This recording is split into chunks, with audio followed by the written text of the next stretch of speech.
After break friends Zee પરના નવા ચાલુ થયેલા શો બ્રહ્મરક્ષકનો લીડ એક્ટર પરાગ ત્યાગી અમદાવાદનો મહેમાન બન્યો હતો અને અહીં તેણે તેના શો વિશે ખૂબ બધી વાતો કરી હતી. ચલો જાણીએ શું કહ્યું તેણે. ઝી ટીવી પર નવી શરૂ થયેલી સિરિયલ બ્રહ્મરાક્ષસના એક્ટર પરાગ ત્યાગી આજે અમદાવાદની મુલાકાતે છે. આપણે એમની સાથે ખાસ મુલાકાત કરીશું. Welcome to V TV and welcome to Ahmedabad. Thank you so much. ये ब्रह्म राक्षस जो आपकी सीरियल है उसके कैरेक्टर के बारे में बताइए. ब्रह्म राक्षस कैरेक्टर के बारे में मैं आपको बताना चाहूँगा कि ब्रह्म राक्षस में बहुत सारी शेड हैं इस कैरेक्टर में. ये पॉजिटिव भी है, ये नेगेटिव भी है, इसमें ग्रे शेड भी है, ये इमोशनल भी है. तो बहुत सारी परतें हैं इस कैरेक्टर के अंदर और जो परतें आपको धीरे धीरे दिखाई देंगी क्योंकि अभी तो सब लोगों को सिर्फ नेगेटिव लग रहा है. इमोशंस दिख चुके हैं लेकिन अभी पॉजिटिव कैसे होता है वो आगे जाके धीरे धीरे दर्शकों को पता चलेगा. ये आपने अपने रोल के लिए क्या क्या रिसर्च किया और कैसे तैयारी की? ब्रह्म राक्षस के लिए मुझे बहुत ज़्यादा रिसर्च करनी पड़ी क्योंकि ब्रह्म राक्षस एक ऐसा शो है जो आज तक कभी ना तो टीवी पे बना है और ना ही शायद फिल्मों में आया है ऐसा कोई रोल. तो ब्रह्म राक्षस जब पता चला मैं ब्रह्म राक्षस प्ले कर रहा हूँ तो ब्रह्म राक्षस के अलावा नॉर्मली मैं जब भी कोई कैरेक्टर प्ले करता हूँ तो उसके बारे में रिसर्च बहुत ज़्यादा करता हूँ. उसके बारे में एक अपने आप ही एक कहानी बनाता हूँ कि उसकी पैदा कैसे हुआ होगा सब चीज़ें. तो पहले ब्रह्म राक्षस के बारे में रिसर्च किया मैंने, नेट पे बहुत ज़्यादा पढ़ा. उसके बाद जो स्पिरिचुअल लोग हैं जिनको नॉलेज है पुराणों के बारे में उन लोगों से मैं मिला, किताबें बहुत सारी पढ़ी. तो उसके बाद जाके मुझे पता चला ब्रह्म राक्षस एग्जैक्टली क्या है और फिर उसके बारे में मैंने लिखना शुरू किया और तो वहाँ से मैंने कैरेक्टर तैयार किया.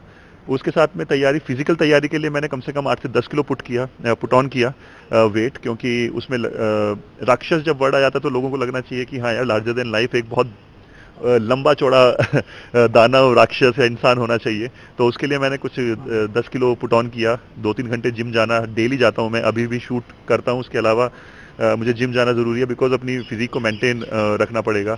मेंटली प्रिपेयर करना पड़ा क्योंकि राक्षस बहुत नेगेटिव है और कहीं ना कहीं उसके अंदर इमोशंस हैं तो मुझे वो भी कंट्रोल करना था वो नेगेटिविटी को. तो मेंटली बहुत ज़्यादा प्रिपेयर करना पड़ा. प्रोस्थेटिक्स जो है लुक के लिए, उसके लिए बहुत ज़्यादा तैयारी होती है हम लोगों की.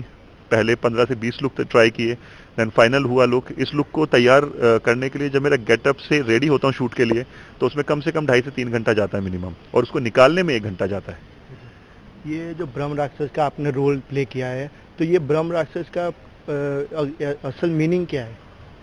ब्रह्म राक्षस के बारे में बहुत सारी कहानियां हैं अपने विक्रम बेताल में, हर जगह इसकी हैं डिटेल्स, लेकिन मैं आपको 2 कहानियां बताना चाहूँगा जो बहुत ज़्यादा प्रचलित हैं.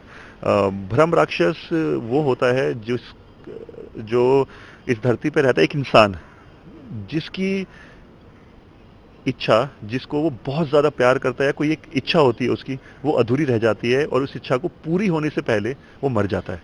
तो वो ना तो इस दुनिया में रह सकता है और ना ही उस दुनिया में रह सकता है, तो वो बीच में रह जाता है. तो वो ब्रह्म राक्षस होता है जो हमारे शो में दिखाया गया है. दूसरा है एक ब्रह्म राक्षस, ये नाम कहाँ से आया?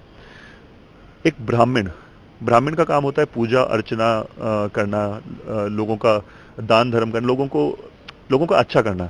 लेकिन जो ब्राह्मण लोगों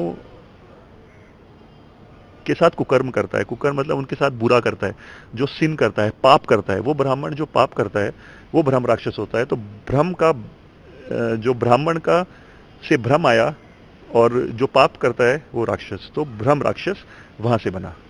अच्छा, आपको सबसे ज़्यादा मज़ा किस में आता है, पॉजिटिव रोल में या नेगेटिव रोल में? मैं डेफिनेटली नेगेटिव रोल को ज़्यादा निभाना पसंद करता हूँ क्योंकि नेगेटिव रोल में खेलने को बहुत कुछ होता है. हम उसके अंदर आप डिफरेंट तरीके से उसको प्ले कर सकते हो. पॉजिटिव रोल ऑफ कोर्स होते हैं, अच्छे होते हैं, लेकिन पॉजिटिव रोल में कहीं ना कहीं आप सीमित रहते हैं, लिमिटेशंस होती हैं. लेकिन नेगेटिव रोल में आप आउट एंड आउट जा सकते हो, आप कुछ भी प्ले कर सकते हो. तो नेगेटिव रोल ऑफ कोर्स मुझे बहुत ज़्यादा मजा आता है करने में. તો ફ્રેન્ડ્સ ફિલ્મ ટાઈમમાં આગળ જોઈશું ટીવીની દુનિયાનો તમાશો, પણ હાલ સમય થઈ ગયો છે કે નાનકડા બ્રેક લેવાનો. So let's take a short break.